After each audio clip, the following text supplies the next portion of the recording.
Tapos pag sobrang sasakit po dito. Pag nasusobra na, sumasakit na. Opo. Ano sa tingin mo? Ano yung naaalala mo bakit siya sumakit? Ano po? Hikab? Nasuntok ka ba? Hindi po, pag Or- natutulog po kasi ditong side po ako, natutulog. Nagtutok-grind ka ba yung... May yung taong ganun eh. Hindi. Yung inangat-ngat mo yung ngipin mo. Ibang tao lang kasi nakakapansin nun eh, pero hindi yung... Kasi mismo. tayo, hindi natin alam yun. Pero pag... parang hindi Tayo na-grind. noon pag magkatabi pa tayo natutulog. Oo, ganun. Kaya pag gising mo sa umaga, May ganun. parang ngalay yung panga ko. Medyo, siyempre, kailan ulit-ulit tayo nagtabi. Sige. Dito mo ang bibig nyo at pag parang isasagad nyo ay sasakit na, baguhin nyo yung posisyon. Pero kung kakang kayo, walang masakit, may maliit lang na clicking, walang problema yan.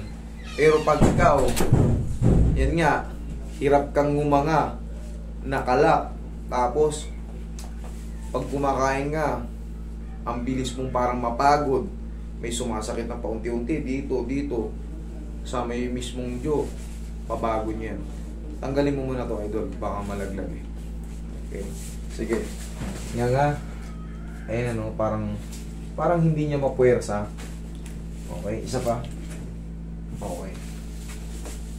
Kailangan kasi yan, pag gumanga ka, yung ano rito, kaya mong punitin. Sige nga. Sara.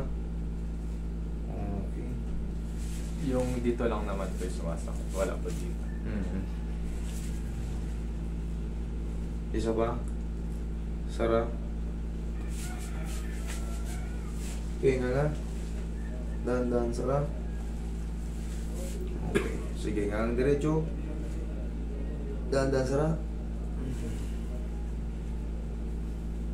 Sige nga. Sara. Kailangan na natin ang kapangyarihan. Nga.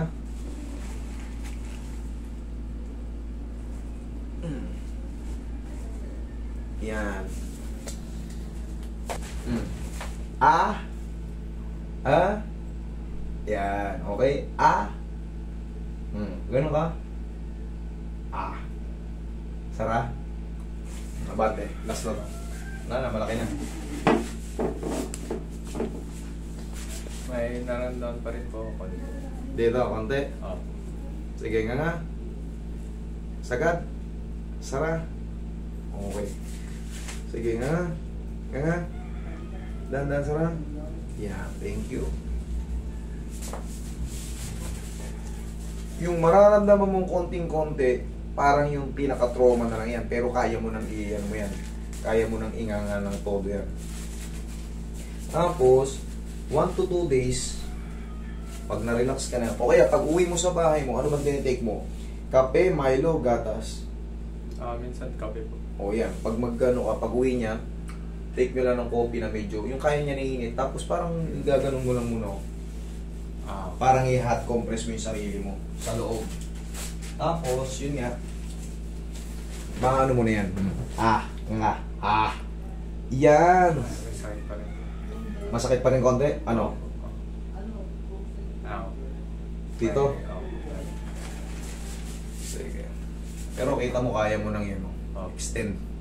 Kaya mo na extend, di ba? Opo. Sige nga, isa pa. Sara. May pain pa rito? Opo. Pag sagad po. Okay, sige, wait lang ah.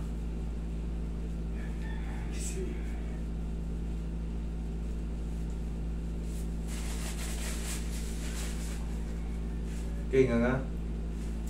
Sara. Tagilid ka, idol, para sumuk na.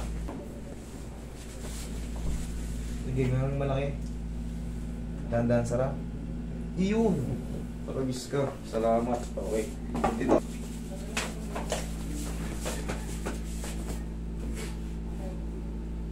Kung may matira mong konting-konti, yun na yun. Para ka lang parang yung pilay lang na pinag-alisan. Ganun lang din yun. Tapos pag na-rest na mga 1, 2 hanggang 3 araw, wash out na yan. Ang mahalaga niyan, kanina nakita mo, hindi niya mainganga. O ngayon, kaya niyo na puya sa inyo. Inganga nga. Sara. Nagbago? Opo. O, kita mo? Yun lang idol. Tapos, pag kahihigab tayo, tandaan natin, medyo lumuwag na kasi yung panga mo kasi nangyari na yan. Chin in, o yung kaya, ano bang tawag dun? Basta, ilubog mo tong chin mo. Gano'n, no, pag hihigab tayo. Kahit gaano kalaki yung higab natin, pwede natin isagad dyan. Basta, ito medyo mababa. Ganito. Tandaan mo yan. Kahit ipakahigab mo yan, basta alagaan mo lang na medyo mababa to. Tsaka pagkakain tayo, pag lumuwag na yung jaw natin, kahit papano, uy, pagkain. Huwag yung kain gagad. Kakain tayo, ganun lang. Parang warm up lang ba? Isa, dalawa. Okay na yun. Okay, nga? Kita mo naman, oh. Pantay na. Okay? Thank you.